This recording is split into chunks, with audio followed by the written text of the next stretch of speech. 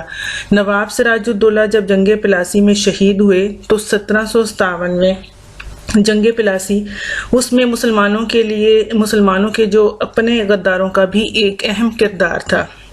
مسلمانوں نے بھی غداری کی تھی، جنہوں نے انگریزوں کے ساتھ مل کر مسلمانوں کو شکست دلوائی اور بدترین شکست دلوائی، کیونکہ اس کے ذریعے انگریزوں نے بنگال کا ایک بہت بڑا علاقہ جو تھا وہ ہتھیا لیا تھا اور پھر رفتہ رفتہ پورے ہندوستان کے اوپر قبضہ کر لیا تھا۔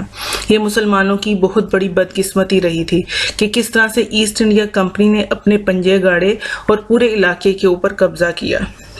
اس کے بعد ایک اور حکمران ٹیپو سلطان کا نام آتا ہے، جو کہ 1799 میں اپنوں کی غداری کا شکار ہوئے۔ ٹیپو سلطان بھی اپنوں کی غداری، دھوکے، دغا بازی سے شہید ہو گئے 1799 میں۔ اس طرح سے مسلمان مسلسل زوال پذیر کا جو تھے وہ ہوتے گئے اور حکومت ان سے چھن گئی اور انگریزوں نے اپنے قدم بر صغیر کے اندر جما لیے۔ اب ہے ہمارے پاس تحریک مجاہدین اور اس کے امیر جو تھے وہ سید احمد شہید بریلوی تھے۔ برصغیر سے مسلم حکومت کا آہستہ آہستہ خاتمہ شروع ہو گیا تھا اور 1857 میں برصغیر سے مسلم حکومت مکمل طور پر ختم ہو گئی، لیکن اس کے ساتھ ساتھ شاہ ولی اللہ، پھر ان کے فرزند، پھر ان کی اولاد، پھر ان کے شاگرد میں سے ہیں، انہوں نے اسلام کو بچانے اور قائم رکھنے کے لیے اپنی پوری کوششیں کی اور اس کے ساتھ ساتھ مزید تحریکیں بھی چلاتے رہے۔ اصل میں سکھ دور حکومت میں پنجاب اور سرحد میں مسلمانوں پر بہت ظلم و ستم ہوتے تھے، تو پھر آپ نے اور آپ کے مریدین نے سکھوں کے خلاف علم جہاد بلند کیا اور تحریک جہاد کا آغاز کیا، جو کہ 1825 میں ہوا۔ سانحہ بالا کوٹ 1831 سید احمد اور رفیق کار سید اسماعیل شہید۔ سید احمد شہید بریلوی اور ان کے قریبی رفیق کار سید اسماعیل شہید 1831 میں بالا کوٹ میں سکھوں کا مقابلہ کرتے ہوئے شہید ہو گئے۔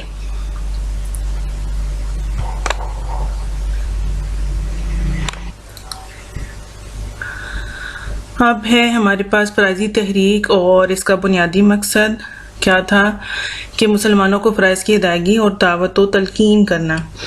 اصل میں ہندوستان کے دوسرے علاقوں کی طرح بنگال کے وسیع و عریض علاقوں میں بھی مسلم صوفیہ کی تبلیغی کوششوں کے ذریعے سے اسلام کی اشاعت ہوئی تھی۔ اس تیز رفتار اور انقلابی تبدیلی نے ہندوؤں کے مذہبی طبقات کو ہلا کر رکھ دیا۔ ہندوؤں نے اپنی بچی کچی قوتوں کو مجتمع کیا اور وہ مذہبی جذبے کے ساتھ مسلمانوں کے بڑھتے ہوئے سیلاب کو روکنے کے لیے اٹھے۔ ان کے اس جوابی حملے کا دفاع کرنے کے لیے ایک مسلمان صوفی اور عالم دین آگے بڑھے، ان کا نام حاجی شریعت اللہ تھا۔ حاجی شریعت اللہ اصل میں دینی فرائض کی ادائیگی اور اسلام کی دعوت و تلقین پر بے انتہا زور دیتے تھے۔ یہی وجہ ہے کہ لوگ ان کو فرائضی کہتے تھے اور بعد میں ان کی تحریک فرائضی تحریک کے نام ہی تاریخ کا حصہ بنی۔ 1857 کی جنگ آزادی مسلمانوں کی سیاسی احیاء اور استقلال کی کوشش۔ اصل میں جب انگریز بر صغیر پر مکمل طور پر قابض ہو گئے تو اس وقت بھی مسلمان اور عالم دین اپنے اپنے طور پر دین اسلام کے تحفظ کے لیے اپنی اپنی تحریکیں چلا رہے تھے، اور 1857 کی جنگ آزادی بھی مسلم حکومت کو بچانے کے ساتھ ساتھ دین اسلام کو بچانے کی بھی یہ آخری کوشش تھی۔ 712 سے شروع ہوا تھا محمد بن قاسم کے دور سے مسلمانوں کا عروج، اور جو زوال تھا وہ 1857 پر آ کر آخری مغل حکمران بہادر شاہ ظفر کے اوپر آ کر ختم ہو گیا۔ اس کے بعد پھر مسلمانوں نے کوششیں کی تھیں اور پھر دوبارہ سے ایک تحریک چلی اور جس کا نتیجہ پاکستان کی صورت میں نکلا۔ جب تحریک چلائی جاتی ہے تو اس وقت وہ طبقہ، وہ لوگ، وہ گروہ جن کے ساتھ ناانصافیاں برتی جاتی ہیں، جن کے ساتھ برا سلوک کیا جاتا ہے، جب وہ برے حالات اور مشکلات کو فیس کرتے ہیں تو پھر ایک گروہ ایسا اٹھ کھڑا ہوتا ہے کہ ان تمام حالات کو وہ شکست دے جاتا ہے اور اپنے آپ کو کامیاب بنا لیتا ہے۔ تو اس طرح سے اپنے آپ کو محرومیوں سے نکال کر کامیابی کی طرف لے جاتا ہے۔ تو تحریکیں جو ہوتی ہیں وہ اس طرح سے معاشرے کے اندر انقلاب لے کے آتی ہیں کہ یکسر صورتحال جو ہے وہ تبدیل ہو جاتی ہے۔ یہ تحریک پاکستان کا پس منظر ہے جو کہ ابھی ہم نے سارا تفصیل کے ساتھ دیکھا ہے۔ اب ہے ہمارے پاس تحریک علی گڑھ، اور اس کو شروع کیا تھا سر سید احمد خان نے، جو کہ 17 اکتوبر 1817 کو پیدا ہوئے۔ جب جنگ آزادی 1857 ختم ہوئی تو سر سید احمد خان نے اپنی ایک تحریک کا آغاز کیا تھا جس کو علی گڑھ تحریک کہتے ہیں۔ یہ تحریک مسلمانوں کو تعلیمی لحاظ سے مضبوط کرنے کے لیے شروع کی گئی تھی۔ اب ہے مسلم تاریخ کا سیاہ ترین دور اور سر سید احمد خان قوم کے رہنما۔ کہا جاتا ہے کہ پورے بر صغیر کی تاریخ میں جو 1857 کی جنگ آزادی کا دور تھا، اس آزادی کے بعد مسلمانوں کے ساتھ جو بھی معاملات ہوئے وہ بر صغیر کی تاریخ میں سب سے سیاہ ترین دور مانا جاتا ہے، جس میں مسلمانوں کو بہت مشکل حالات کا سامنا کرنا پڑا۔ سر سید احمد خان کے بارے میں کہا جاتا ہے کہ سر سید احمد خان وہ ہیں جنہوں نے اپنی علمی قابلیت، سیاسی شعور اور بیداری کی وجہ سے وہ کارنامے سر انجام دیے جو آج تک یاد رکھے ہوئے ہیں اور یاد رکھے جاتے رہیں گے۔ کہتے ہیں کہ پاکستان کو قائم کرنے کے لیے جو اصل کام شروع ہوا تھا اس کی پہلی اینٹ سر سید احمد خان نے لگائی تھی۔ مسلمانوں کی تاریخ کا جب سیاہ ترین دور شروع ہوا تو تحریک علی گڑھ سامنے آئی، ایک امید کی کرن چمکی۔ اس تحریک علی گڑھ کے ذریعے سر سید احمد خان نے مسلمانوں کو انگریزوں سے اور انگریزوں کے ظلم سے اور ہندوؤں کی شاطرانہ سازشوں سے بچانے کے لیے تعلیمی راستے کا انتخاب کیا کہ مسلمانوں کو تعلیمی لحاظ سے مضبوط کیا جائے، اور اس حوالے سے اس تحریک کے کچھ مقاصد انہوں نے طے کیے تھے۔ تحریک علی گڑھ کے مقاصد: اس کا پہلا مقصد ہے حکومت اور مسلمانوں کے درمیان اعتماد کو بحال کرنا۔ دوسرا ہے مسلمانان بر صغیر کو جدید علوم اور انگریزی زبان سیکھنے کی طرف راغب کرنا۔ تیسرا ہے مسلمانان بر صغیر کو سیاست سے باز رکھنا۔ ان مقاصد کو مد نظر رکھتے ہوئے سر سید احمد خان نے اپنا عملی کام شروع کیا، عملی کام کا آغاز کیا، کیونکہ حکومت اور مسلمانوں کے درمیان میں اعتماد کی فضا قائم نہیں تھی، کیونکہ ہندوؤں نے مسلمانوں کے بارے میں انگریز حکومت کو بہت غلط قسم کے تاثر دے دیے تھے، جس کی وجہ سے ان کے درمیان میں اعتماد بحال نہیں ہو سکا تھا، اور مسلمان بر صغیر کے جو تھے ان کے اندر جدید علوم سیکھنے کے حوالے سے نہ تو آگاہی تھی اور نہ ان میں شوق تھا، جس کی وجہ سے مسلمانوں کو جدید علوم کی طرف راغب کرنا ضروری تھا۔ اور پھر جب تک تعلیم بہتر نہیں ہو تو سیاست کیسے ہو سکتی ہے؟ تو ان تینوں مقاصد کو مد نظر رکھتے ہوئے سر سید احمد خان نے اپنے عملی کام کو شروع کیا۔ تعلیمی، سیاسی اور مذہبی ترقی کے لیے کام۔ جب اکتوبر 1817 میں سر سید احمد خان پیدا ہوئے اور اپنی تعلیم و تربیت کے بعد جب انگریز دور حکومت میں سرکاری ملازمت اختیار کی تو اس کے ساتھ ساتھ انہوں نے مسلمانوں کے لیے بہت کام کیے۔ مسلمانوں کو سیاسی، مذہبی، تعلیمی، سماجی لحاظ سے بہتر کرنے پر زور دیا۔ سر سید احمد خان کا کہنا تھا کہ مسلمان تب تک ترقی نہیں کر سکتے جب تک وہ تعلیمی لحاظ سے بہتر اور مضبوط نہیں ہو جاتے۔ پھر سر سید احمد خان نے مسلمانوں کی تعلیم کے لیے تعلیمی ادارے جو تھے ان کی شروعات کی۔ تعلیم ہی ایک ایسا واحد ذریعہ ہے جس کے ذریعے ہم کسی بھی میدان میں کامیابی ممکن بنا سکتے ہیں۔ تو تعلیمی حالت اس وقت مسلمانوں کی انتہائی جو تھی وہ کمزور تھی، قابل افسوس تھی۔ اس وجہ سے مسلمانوں کو تعلیمی لحاظ سے مضبوط کرنا بڑا ضروری تھا۔ تعلیم مضبوط ہوتی تو سیاست میں اس کے ساتھ ہی مسلمانوں کا اپنا رنگ جو تھا وہ جم جاتا۔ اس وجہ سے سر سید احمد خان نے سب سے پہلے، سیاست سے بھی پہلے، تعلیم کو بہتر کرنے کے اوپر توجہ دی۔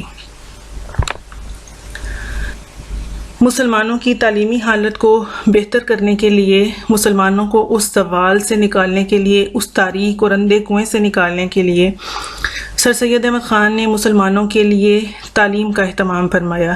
تو ان کی تعلیمی خدمات میں ہمارے پاس سب سے پہلے مراد آباد اسکول ہے، جو کہ 1859 میں سر سید احمد خان نے قائم کیا۔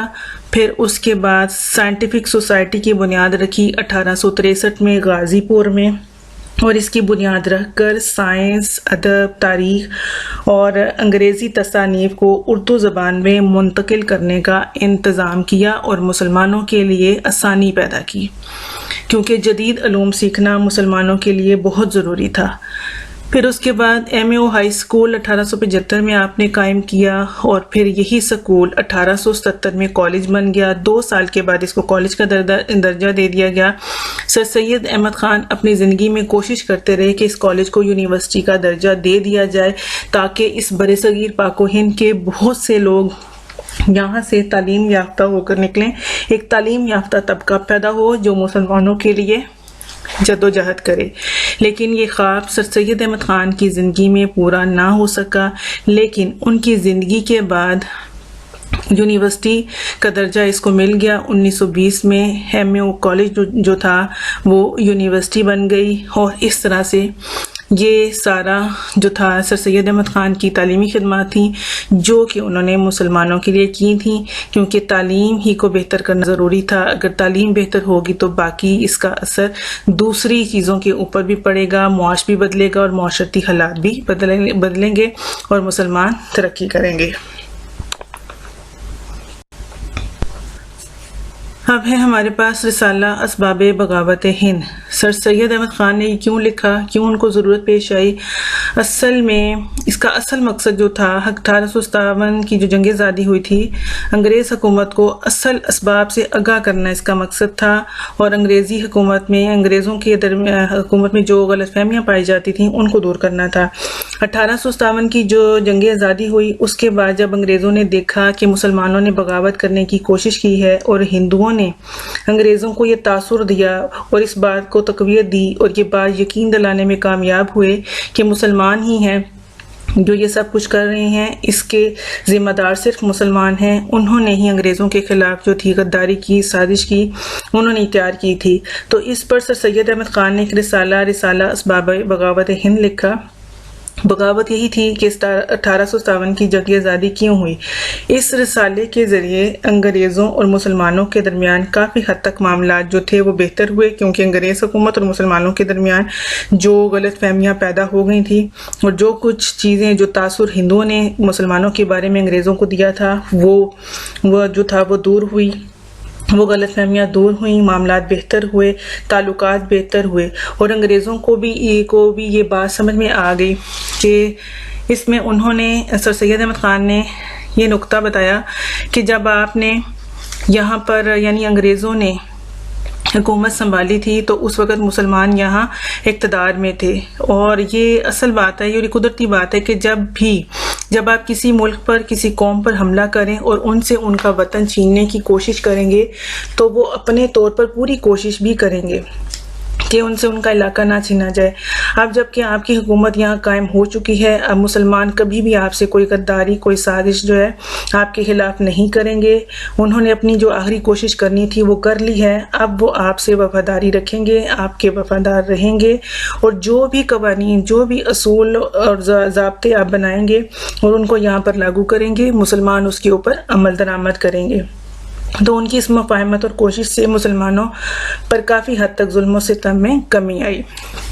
اس کے بعد تھا 1885 انڈین نیشنل کانگریس میں شمولیت سے منع، پھر پہلے تعلیم اور پھر سیاست۔ اب انڈین نیشنل کانگریس 1885 میں بنی تھی اور ایک انگریز تھا A.O. ہیوم، آلن ایکٹیون اس کا نام تھا، اس نے انڈین نیشنل کانگریس جو تھی وہ بنائی تھی۔ اب اس کا مقصد کیا تھا؟ اصل میں 1885 میں انگریزوں نے برصغیر کے لوگوں کو سیاسی شعور جو تھا وہ دینے کے لیے یا سیاسی طور پر باشعور بنانے کے لیے ایک سیاسی جماعت کی بنیاد رکھی جو کہ انڈین نیشنل کانگریس تھی، لیکن سر سید احمد خان نے مسلمانوں کو اس سیاسی جماعت میں شامل ہونے سے منع کر دیا، کیونکہ وہ چاہتے تھے کہ مسلمان پہلے اپنی تعلیم پر توجہ دیں۔ جب تک وہ اچھی تعلیم حاصل نہیں کر سکتے اچھے سیاستدان بھی نہیں بن سکتے، کیونکہ جدید علوم حاصل کر کر ہی وہ انگریز حکومت کے سامنے ان کے مزاج کے مطابق بات کر سکتے ہیں اور اپنی بات کو منوا سکتے ہیں اور اچھے سیاستدان بن سکتے ہیں۔